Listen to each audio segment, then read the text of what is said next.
सारा बेचारा ही यही है, सबसे ज़्यादा हम इसी के साथ दुराचार करते हैं, वही करा रहा है। सर्वव्यापी रूप से वो दुखी है, क्योंकि कोई समझ नहीं पाता, सब समझते हैं खाने से ताकत मिलती है। Food is not the source of energy but backs of vitality, ये भी उनके प्रैक्टिकल नेचर के उनके साथ। पर जो अभी उनकी सारयुक्त बात बताई, उनके द्वारा हमें क्लैरिटी इतनी नहीं मिली, मतलब वो एक शब्द बोल जाते थे सेंटेंस, लेकिन जो गहन चिंतन वाले थे, चिंतन अपने आप करके मक्खन निकाला।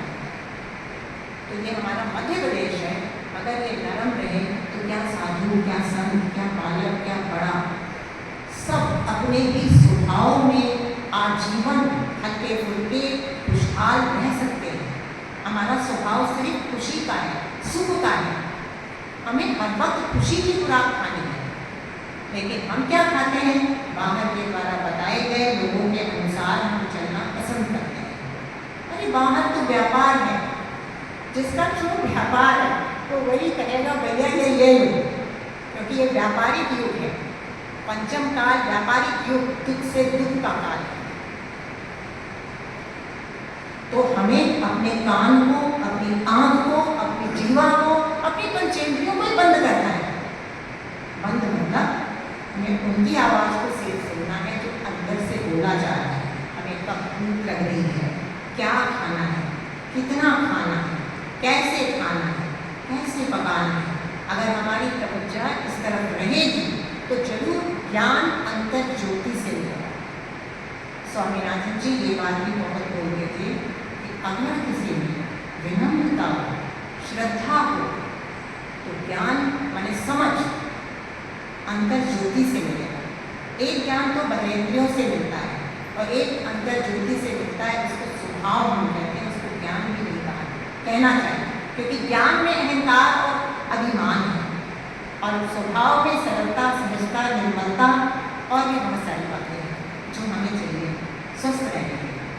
और स्वस्थ और स्वास्थ्य, क्योंकि हम स्वास्थ्य को बाहर का ही मानते हैं, शरीर के बाहरी रूप से सोचते हैं तकलीफ आई है तो इसलिए हम उसका निराकरण भी बाहर ही ढूंढते हैं। लेकिन अगर हमें ये पता लगे कि स्वास्थ्य स्वा में स्थित होना है, अब स्वा क्या है? अभी कहा था कि मैं केवल शरीर ही नहीं, मन, आत्मा और शरीर तीनों की त्रिवेणी है। तो इसमें मन जो बिल्कुल सूक्ष्म है, दिखता नहीं, आत्मा भी बिल्कुल सूक्ष्म है, दिखती नहीं, महसूसता में आती है। और हम सब कोई ऐसा नहीं होगा जिसको कि आत्मा की महसूसता ना होती हो, हाँ, लेकिन उसे पहचान नहीं है। यदि वो पहचानना चाहे तो सबसे नज़दीकी तो वही है, और जिस घड़ी आप उसके साथी बन जाते हैं, फ्रेंड बन जाते हैं, उस घड़ी आपके सारा परावलंबन, सारा दुख दर्द जो बाहर से आ रहा है और आपको तंग कर रहा है, मुझे लगता है। तो यहाँ तो कहानी इस बात की है, हम नेचुरोपैथी कहते हैं। पैथी में एक डॉक्टर होता है और एक रोगी होता है। ये कहानी कुछ और अलग हटके है कि नेचुरोपैथी नहीं है, और मैं भी कोई नेचुरोपैथ नहीं हूँ, ना ही नेचर थ्योरिस्ट हूँ। मैं नेचर को जानने वाली, अपने स्वभाव को पहचानने वाली, दूसरों को भी स्वभाव का एहसास दिलाने वाली एक सूक्ष्म जीवी आत्मा। तभी आप निरंतर मनोबल और आत्मबल से युक्त रह सकते हैं। बाकी तो शरीर हड्डा कट्टा है, बहुत सुंदर दिख रहा है, बाहर से दिख रहा है, बहुत सुंदर दिख रहा है, हावला एक समय ऐसा आए हट्टे कट्टे से आदमी निकल जाता है। तो ये तो कोई स्वास्थ्य नहीं हुआ ना। स्वास्थ्य तो अपने आप को पहचानना, अपने में टिकना, अपने आप को जानना। जिस घड़ी आप वहाँ पर टिकते हैं, जानते हैं, तो ये जो दिमाग के अंदर ये संकल्प और विकल्प कीड़े की तरह हमें परेशान करते रहते हैं कि हमारा रोग ठीक नहीं हो रहा है, हमारा मोटापा नहीं घट रहा है, उसकी सलाह ले लें, उसकी सलाह ले लें, उसकी सलाह ले लें। कुछ भी सब चीज़ों से आप धीरे धीरे किनारा करते जाते हैं। सच तो ये बताऊँ, मुझे तो अभी किसी तरीके के लेक्चर का मन नहीं करता है, क्योंकि बहुत दिया, अभी कई सालों से काफ़ी दे दिया है। हाँ, अपनी तरफ से इच्छा नहीं रखी अब, पर अगर ये आई ये बात तो डिवाइन की सेवा समझ के इसको उसको नकारना भी नहीं है, ना इस तरीके से स्वीकारना है कि मुझे लेक्चर भी करा दे, मेरा कोई प्रचार प्रसार कर दे, बिल्कुल नहीं, अपनी बात बताइए।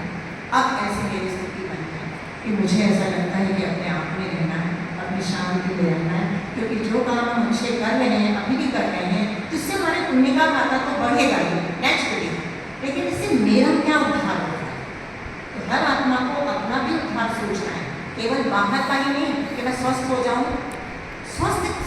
स्वास्थ्य की रियल परिभाषा को समझकर जब आप अपने लक्ष्य को निर्धारित करते हैं तो वैसे लक्षण आपको दिखने लगते हैं, और तभी आपको सुख की नींद आएगी, खाना आपका ठीक से बचेगा, क्योंकि हर कोई भ्रमित है और भ्रमण कर रहा है, इस संसार की नगरी में भ्रमण कर रहा है, बाहर की ओर भाग रहा है, भ्रमण कर रहा है, उसको अपने अंदर तो भ्रमण करना आता ही नहीं है, अपने अंदर तो अंधेरा लगता है।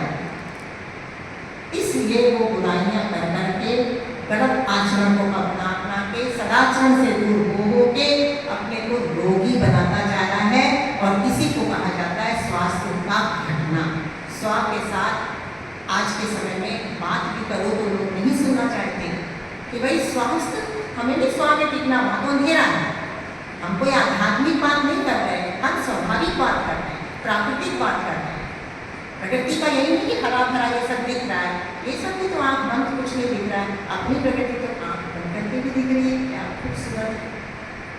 तो जब हमारी सोच बदलेगी तो हमारा व्यवहार बदलेगा, हमारा लक्ष्य निर्धारित होगा तो हमारे लक्षण आएंगे, लक्षण बदलेंगे, और जब हमारा लक्षण बदलेगा तो हमें दिशा मिलेगी, फिर हमें कहीं भटकना भी नहीं पड़ेगा। क्योंकि जब आपको यहाँ भेजा गया ना, बालक जब गर्भ में ही होता है तो आप ये सोचो कि उस गर्भ में उसको क्या परेशानी आ रही है या क्या अनुभव हो रहा है, सुखद या दुखद, कौन सा संवेदन हो रहा है, ये भी उसको, उसकी माँ को नहीं पता चलता, जबकि एक अपने साथ ही उसने रखा होता है। और जिस वक्त वो बाहर आता है, कौन सी पीड़ा से, कौन से सुख से, कैसे आता है, इस अनुभूति का भी कोई आज तक अनुभव क्या कर पाया है? नहीं। तो इसका मतलब कि हमें अपने ही सुख दुख को, अपने ही रोग के कारण को, जो मेरे ही द्वारा मेरे ही अंदर है, उस पर ही विचारणा करनी है। बाकी विचारों से धीरे धीरे उन विचारों को समेटते जाना है, क्योंकि हमें ये नहीं अंदाज लगता कि जितना खा के हम बर्बाद नहीं हुए हैं, उतना सोच सोच के विकल्प संकल्प और विकल्पों से हमारी शक्ति का विनाश होगा। A lot of energy releases by the thought of mind.